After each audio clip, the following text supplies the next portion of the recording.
এক মেয়ে তার মাকে এসে বলল, মা, আমি ওই বাড়িতে আর থাকতে পারছি না। তোমার জামাই সারাক্ষণ নিজের কাজ নিয়ে ব্যস্ত থাকে, আমাকে একদম সময় দেয় না। আমি তাকে একটা শিক্ষা দিতে চাই, যেন সে সারা জীবন মনে রাখে। মা ধীরস্থিরভাবে বললেন, ঠিক আছে মা, তুই যা চাস তাই হবে। তবে তাকে শিক্ষা দেওয়ার আগে তোকে নিজেকে একটু পরিবর্তন করতে হবে, যাতে কেউ তোকে দোষ দিতে না পারে। তুই আগামী 1 মাস এই 3টি কাজ করবি। সে যখন অফিস থেকে ফিরবে, তুই সব কাজ ফেলে হাসি মুখে তার সামনে যাবি। সে যদি রেগে যায়, তুই পাল্টা একটা কথাও বলবি না, একদম চুপ থাকবি। প্রতিদিন তার পছন্দের অন্তত একটি খাবার নিজের হাতে তৈরি করে খাওয়াবি।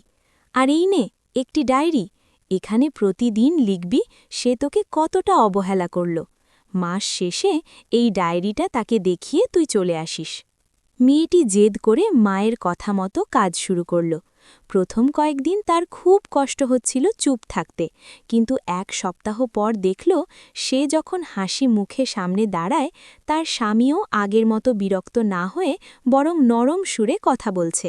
মেয়েটি যখন তার পছন্দের খাবার রান্না করল, স্বামী অবাক হয়ে তাকে ধন্যবাদ জানাল এবং পরের দিন অফিস থেকে ফেরার সময় মেয়েটির প্রিয় ফুল নিয়ে এলো। মা শেষ হওয়ার কয়েকদিন আগে মেয়েটি তার মায়ের কাছে এসে বলল, মা, আমাকে ওই ডায়েরিটা আর লিখতে হবে না। আমি তাকে শিক্ষা দিতে গিয়ে উল্টো নিজেই শিখেছি যে ভালোবাসা দিলে ভালোবাসাই ফেরত পাওয়া যায়। সে এখন আগের চেয়ে অনেক বেশি সময় আমাকে দিচ্ছে। মা মুচকি হেসে বললেন, আমি জানতাম মা, আসলে ডায়েরিটা তোকে দিয়েছিলাম তোর ভেতরের রাগটা কমানোর জন্য, তাকে দেখানোর জন্য নয়।